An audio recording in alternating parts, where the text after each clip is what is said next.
अगर कोई व्यक्ति किसी दूसरे व्यक्ति को घोंपकर, चाकू मारकर या गोली चलाकर उस पर जानलेवा हमला करता है और उस व्यक्ति को पता है कि ऐसे हमले से दूसरे व्यक्ति पर जो हमला किया गया है उसका मृत्यु होना संभव है, यानी उसका मृत्यु हो सकता है, तो ऐसे व्यक्ति पर भारतीय दंड संहिता की धारा 324 लगती है।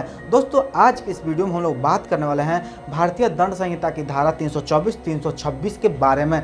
इन दोनों धाराओं में बात करेंगे स्टेप बाय स्टेप कि इसमें क्या सज़ा है, क्या प्रावधान है और कैसे इसमें जमानत मिलती है या फिर जमानत नहीं मिलती है।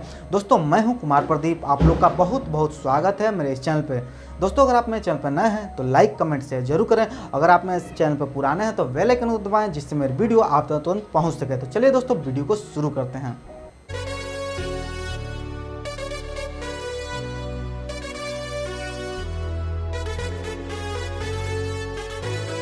सबसे पहले हम बात करते हैं भारतीय दंड संहिता की धारा 324 के बारे में।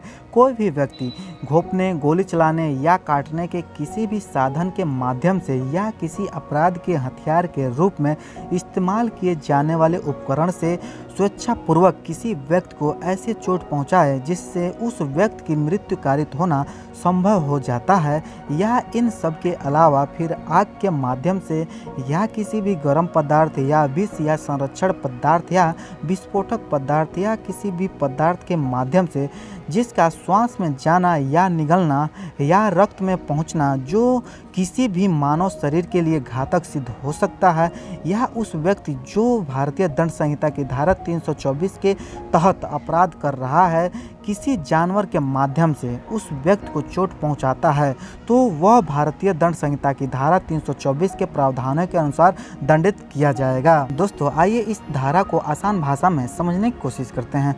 इस धारा में किसी भी अपराधी द्वारा किसी अन्य व्यक्ति के साथ उसे जानबूझकर चोट पहुंचाने के उद्देश्य से किसी खतरनाक हथियार से हमला करने के अपराध में उसे दंड दिया जाता है। इसलिए ऐसी स्थिति में उस धारा के आवश्यक तथ्यों के रूप में यह माना जाता है कि यदि कोई अपराधी किसी अन्य व्यक्ति के साथ जानबूझकर किसी हथियार से आक्रमण करता है तो वह अपराधी भारतीय दंड संहिता की धारा 324 के तहत अपराधी माना जाता है। अगर कोई व्यक्ति ऐसा अपराध करता है तो ऐसे व्यक्ति को आजीवन कारावास की सजा दी जा सकती है या फिर इसके अलावा साधारण कारावास की सजा हो सकती है, जिसकी समय सीमा को 3 वर्षों तक बढ़ाया जा सकता है और जुर्माना भी लग सकता है या फिर दोनों से सजा दिया जा सकता है। अब बात करते हैं भारतीय दंड संहिता की धारा 326 के बारे में।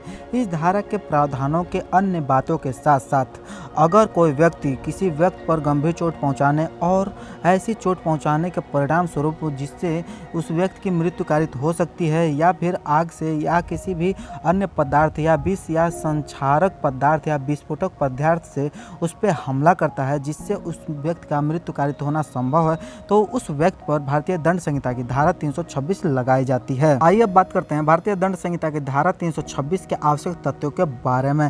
धारा 335 के प्रावधानों को छोड़कर कोई भी व्यक्ति किसी अन्य व्यक्ति को किसी जानलेवा हथियार से घोर उपहित पहुंचाने का कारण बनता है तो वह व्यक्ति भारतीय दंड संहिता की धारा 326 के प्रावधानों के तहत अपराधी होता है और उसे भारतीय दंड संहिता की धारा 326 के प्रावधानों के तहत दंड भी दिया जाता है।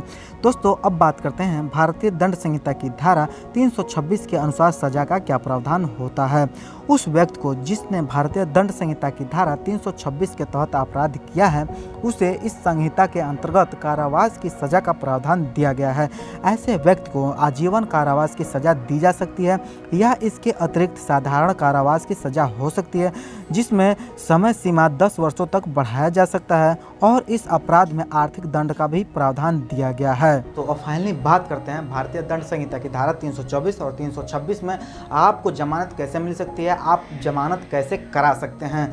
दोस्तों, भारतीय दंड संहिता की धारा 324 यह एक संज्ञेय अपराध है। इसमें 3 साल की सजा हो सकती है और जुर्माना भी हो सकता है या फिर दोनों से आपको दंडित किया जा सकता है। तो इसमें भी आपको जमानत मिलना बहुत कठिन होता है और ऐसे ही भारतीय दंड संहिता की धारा 326 में यह भी एक संज्ञेय अपराध है और इसमें भी 10 साल तक का सज़ा हो सकता है या फिर आजीवन कारावास हो सकता है और जुर्माना भी हो सकता है या फिर दोनों हो सकता है। तो दोस्तों इसलिए आपको इसमें एक अधिवक्ता की आवश्यकता होती है जो कि आपको जमानत दिलवा सकता है। लेकिन जब भी आप किसी भी अधिवक्ता को अपने केस में नियुक्त करते हैं तो सबसे पहले आपको ये जान लेना आवश्यक है कि वह अपने क्षेत्र में निपुण वकील है या नहीं है। अगर वह अपने क्षेत्र में निपुण वकील होगा तो आपको जमानत भी दिलवा सकता है और आपको आपके केस से एकदम हमेशा हमेशा के लिए छुटकारा भी प्रदान करा सकता है।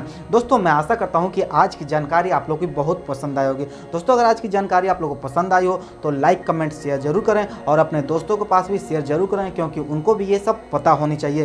दोस्तों मैं आशा करता हूँ कि आज का वीडियो आप लोगों को पसंद आएगा। आप लोग का बहुत बहुत धन्यवाद। जय हिंद, वंदे मातरम।